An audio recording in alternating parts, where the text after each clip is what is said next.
Ya 2 años que empezó la pandemia en nuestro país. Mucho se había dicho de la enfermedad, de lo que causaba, de los síntomas, de las complicaciones. Pero un día me detuve y lo vi. Era el Dios del viento el que permitía mi existencia inmediata y el que estaba ahí, ya no dando más a los que no lo miraban. Así que un día subí a la azotea de mi casa y en honor a él coloqué varias plumas que tenía desde hace algún tiempo guardadas. Al otro día hubo un viento inesperado. Fue el día en que algunos espectaculares cayeron y en las noticias se hablaba de ello. Supe entonces que había escuchado mi llamado, que me había mirado. El dios del viento es una de las deidades más antiguas de Mesoamérica. La deidad se encuentra por primera vez en la cultura mocaya de la costa de Chiapas, 1400 años antes de Cristo. Es representado por una figura humana con pico de pato. Esta es la más antigua que se ha encontrado. Posteriormente se ha encontrado en diversas culturas como la olmeca, maya y finalmente en el altiplano mexicano.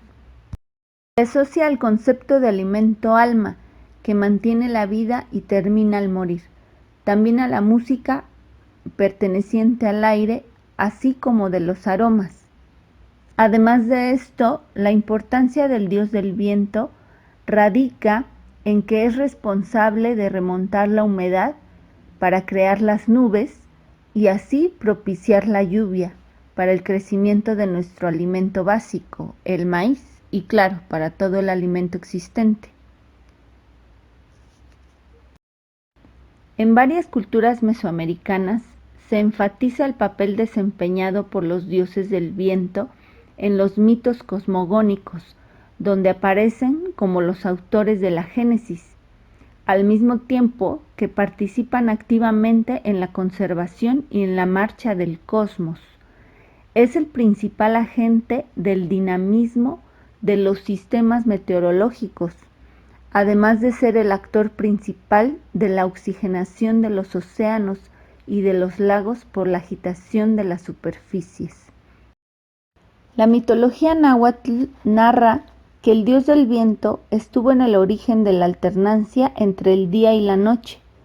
Cuando se creó la quinta era cósmica en Teotihuacán, el sol y la luna se encontraban juntos e inmóviles en el cielo. Los dioses se ofrecieron en sacrificio, lo que confirió a Ejecatl el viento la fuerza suficiente para soplar a través de su máscara bucal y poner en movimiento al sol primero y después a la luna. Así fue como, al insuflar dinamismo a los astros, el dios del viento estableció la sucesión de los días y de las noches. En otras palabras, puso en marcha el cosmos. Pero además de crear el cosmos y garantizar su estabilidad, los dioses del viento eran concebidos como los responsables de los cataclismos que periódicamente conducían a la destrucción del mundo, como tornados e inundaciones. Se asocian gran variedad de animales a la deidad, entre ellos aves como a Coyotl, a Citli o a Totolín, a quienes se les atribuye ser dueñas del poder mágico del viento. El alimento de tales aves no reside en la superficie terrestre, sino en el inframundo. Son todas aves que no caminan, normalmente se encuentran en el agua o en la atmósfera, es decir, transitan entre el nivel celeste y el inframundano. Muchas veces incluso pasan directamente de uno a otro ámbito sin mediación terrestre. También algunos insectos como la hormiga chicatana, conocida como palomas de San Juan, así como el murciélago, que vuela desde el inframundo hacia al menos el primer nivel celeste, o a veces mucho más alto sin tocar la tierra y regresa de la misma manera. Se dice de hecho que ellos son de una calidad aún más inframundana que el mismo viento. El espiral también es un atributo de la presencia de la deidad, así como el sonido que se escucha al acercar la concha de un gran caracol al oído. Se dice que no es el sonido del mar, sino del viento. Además, en su cuerpo es posible producir una sonora trompeta, el cual permite propiciar la lluvia con la voz del viento. Entre los templos dedicados al dios Ejecatl, tenemos el adoratorio circular de la conocida estación del metro Pino Suárez, cuya primera fase está dedicada a Ejecatl y posteriormente a Tlaloc. Los edificios que guardan relación estrecha con la deidad en su mayoría son circulares o compuestos, es decir, la base es rectangular y en la parte superior tiene una forma semicircular. La orientación casi siempre es viendo al este.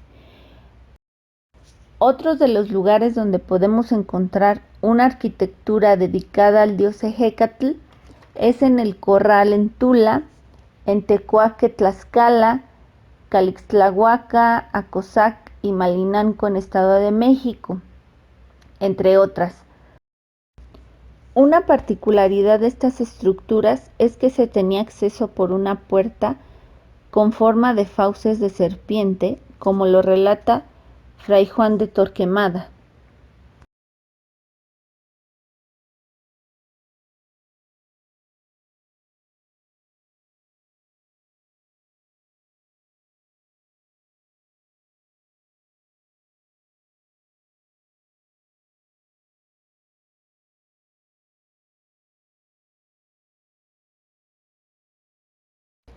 Se ha pensado que la parte circular de estos edificios representa tal vez el cuerpo enroscado de la serpiente que remata con su cabeza en la parte superior del edificio.